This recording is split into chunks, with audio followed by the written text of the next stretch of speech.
वाल्मीकि समाज सबसे निचले पायदान पे है, कोई पूछने वाला नहीं है, ना उसका सविकास हुआ है, ना उसके कोई तरक्की हुई है। अब बीजेपी कहती कुछ और है, करती कुछ और है।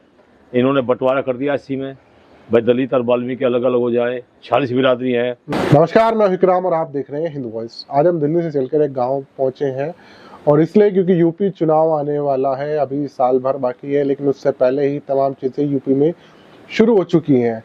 कोई दलित राजनीति कर रहा है, तो कोई ओबीसी कार्ड खेल रहा है, तो कोई माइनॉरिटीज़ खेल रहा है।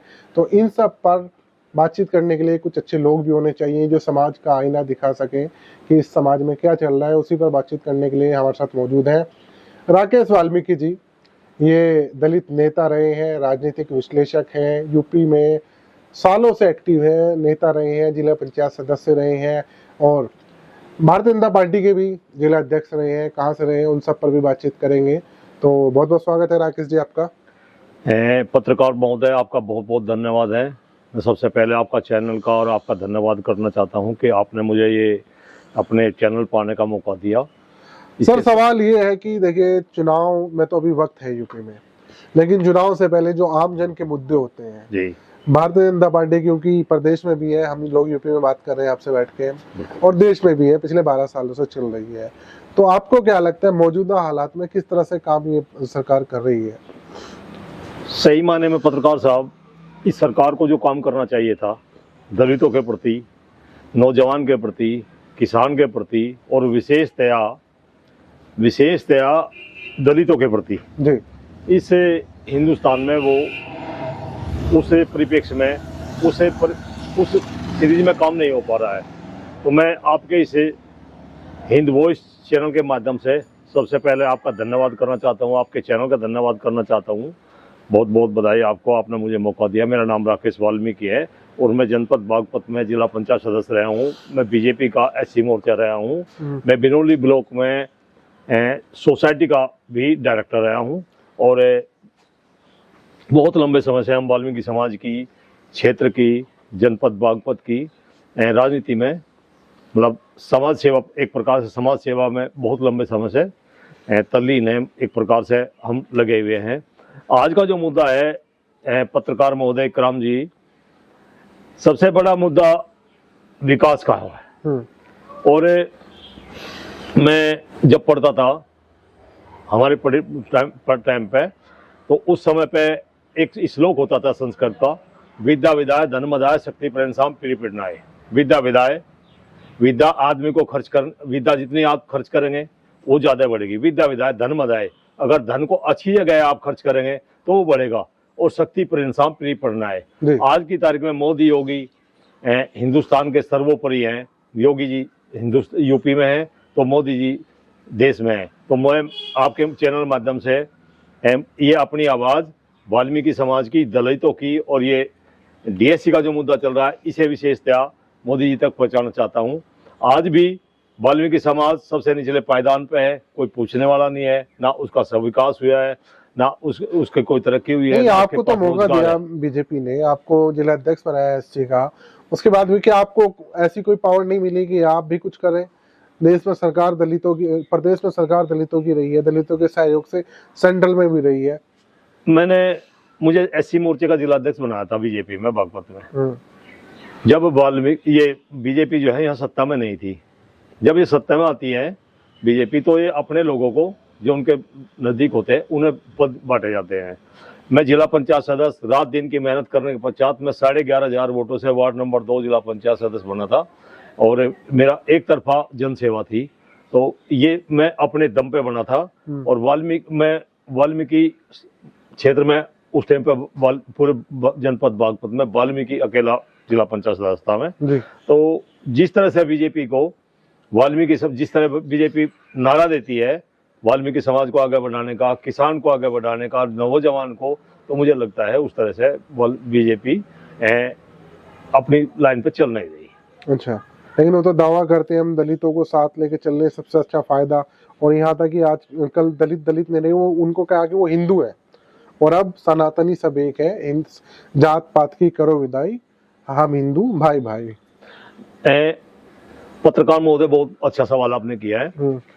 लेकिन मैंने अपने जीवन काल में कभी एक जाति की राजनीति नहीं की। मैं जब बीजेपी में था तब भी मैं सर्व समाज की राजनीति करता था। मेरे मामा जी होते थे उस टाइम पर रामचंद्र वाल्मीकि, जो गन्ना मंत्री, सहकारिता मंत्री और कस्बा दोगट के चेयरमैन रहे। वो हमेशा से छत्तीस बिरादरी की राजनीति करते थे और सबका विकास चाहते थे और सबका भला चाहते थे। तो हम भी उनके पद चिन्हों पे चल करके उसी लाइन पे हैं। हम भी सब बिरादरियों का विकास चाहते हैं, सबका हो। वाल्मीकि समाज को एक प्रकार से बदनाम किया जाता है, कट्टर हिंदू है। वाल्मीकि समाज कहाँ कट्टर हिंदू है? उसके पास रोजगार नहीं है, उसके पास संख्या उसकी जितनी संख्या है उसे कोई प्रतिनिधित्व नहीं है। प्रदेश में आज पूरे प्रदेश में कोई वाल्मीकि मंत्री नहीं है। पूरे हिंदुस्तान में बीजेपी की सरकार है, सेंटर में कोई केंद्र में कोई वाल्मीकि मंत्री नहीं। जब कभी कांग्रेस की सरकार होती थी तो जरूर एक केंद्र में एक मंत्री होता था, चाहे राष्ट्रीय सफाई मजदूर जिन्होंने लागू किया वो बूटा सिंह पहले गृह मंत्री होते थे हिंदुस्तान के। उसके बाद में जितनी भी सरकारें आई सब में एक एक केंद्रीय मंत्री होता था। लेकिन इस बीजेपी सरकार में आज वाल्मीकि एक भी मंत्री नहीं है, प्रदेश में कोई मंत्री नहीं है। रामचंद्र वाल्मीकि को उस टाइम पे इन्होंने 2 बार विधायक बनाया, बीजेपी सरकार ने 2 बार एमएलसी बनाया, 2 बार एमएलसी बनाया, 2 बार मंत्री बनाया, गन्ना सहकारिता। तब वाल्मीकि समाज में पकड़ बनाने के लिए रामचंद्र वाल्मीकि को बीजेपी की जरूरत थी। अपनी ताकत बढ़ाने के लिए रामचंद्र वाल्मीकि को इन्होंने यूज किया और जैसे ही उन्हें यूज किया एक तरफ हटा दिया। तो इस तरह इतने बड़े महान विचारक योद्धा जो कस्बा दोगट में जनरल सीट पे 1989-88 में चेयरमैन बन सकते हैं, तो क्या उन्होंने वाल्मीकि समाज को बीजेपी के साथ नहीं जोड़ा? उन्होंने एक मुद्दा उठाया था, हम भी उनके फॉलोवर थे उस टाइम पे। उस टाइम मुद्दा उठाया था कि वाल्मीकि समाज 80% कांग्रेस में होता था। कभी अटल बिहारी वाजपेयी, अडवाणी के साथ साथ मुरली मनोहर जोशी को भी उन्होंने एक मांग पत्र दिया था कि उसी तरह जिस तरह वाल्मीकि समाज कांग्रेस में होता था, अगर वाल्मीकि समाज को आपने हिस्सेदारी नहीं दी बीजेपी में तो ये सारा वाल्मीकि समाज छोड़ करके वापस चला जाएगा। तब रामचंद्र वाल्मीकि को उन्होंने गन्ना मंत्री बनाया था राम प्रकाश गुप्त की सरकार में, कल्याण सिंह की सरकार में, राजनाथ की सरकार में। तो उस टाइम पे इन्हें वाल्मीकि की जरूरत होती। आज वाल्मीकि को पूछता नहीं कोई। तो इसलिए वाल्मीकि की दशा और दुर्दशा दोनों हो रही है।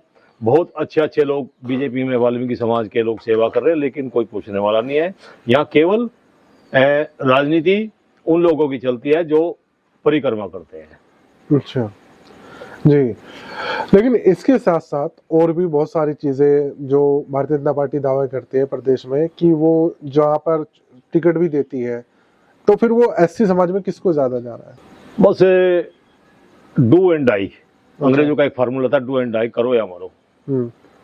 और वो था डिवाइड एंड रूल, बंटवारा।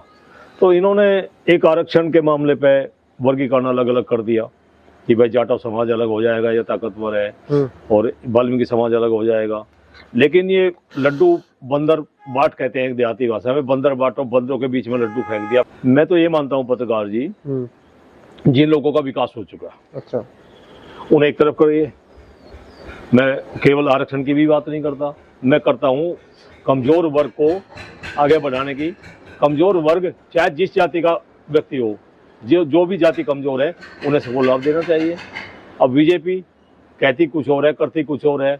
इन्होंने बंटवारा कर दिया एससी में, भाई दलित और वाल्मीकि अलग अलग हो जाए। 40 बिरादरी है, नट है, कंजर है, हेला है, डोमार है, डोम है, सांसी है, कंजर है, सपेरा है, वाल्मीकि है, बहुत सारी 40 बिरादरी हैं। इन्हें एक तरफ कर दिया कि हम तुम्हें वर्गीकरण देंगे, ना उन्हें वर्गीकरण दिया, जबकि सुप्रीम कोर्ट का आदेश है। उधर जाटव समाज को हमारे से अलग तोड़ दिया। जाटव समाज बहुत सक्षम है तो हमारे भाई हैं, वो छोटे हों बड़े हो, कोई बड़ा कहता है कोई छोटे हैं, लेकिन बराबर के भाई हैं। आप ये कहना चाहते हैं एससी समाज में भी चुनिंदा लोगों को फैसिलिटी दी जा रही है? हाँ, चुनिंदा लोगों को, उन्हीं को जो परिक्रमा करते हैं। मेरा कहना ये है कि जिस तरह से बीजेपी का एजेंडा है, बीजेपी का प्रस्ताव है, योगी जी का प्रस्ताव है कि सबसे नीचे पायदान वालों को हम ज़्यादा आगे बढ़ाएंगे, कमजोर को आगे बढ़ाएंगे, तो आज की तारीख में पूरे हिंदुस्तान में वाल्मीकि समाज और वर्गीकरण में आने वाली 40 बिरादरियाँ हैं।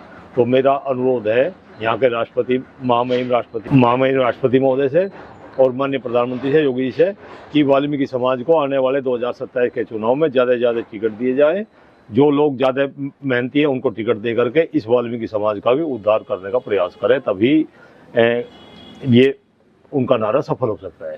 तो फिलहाल ये एक छोटी सी बातचीत थी राकेश जी से। इनसे आगे भी लगातार मुद्दों पर बातचीत करेंगे और वर्गीकरण के मुद्दे को लेकर और वाल्मीकि समाज की के लोगों की क्या भूमिका है यूपी में तमाम वर्ग के लोगों से बातचीत करनी है कि किन को कुछ सालों में ज़्यादा फायदा हुआ, जात पात के नाम पे, आरक्षण के नाम पे, या फिर एकता के नाम पे, या फिर कट्टर या फिर सनातन के नाम पे, या जो भी पिछले कुछ सालों में आपने ये सारी चीजें सुनी है, क्या उनसे वाकई फायदा हुआ या नहीं।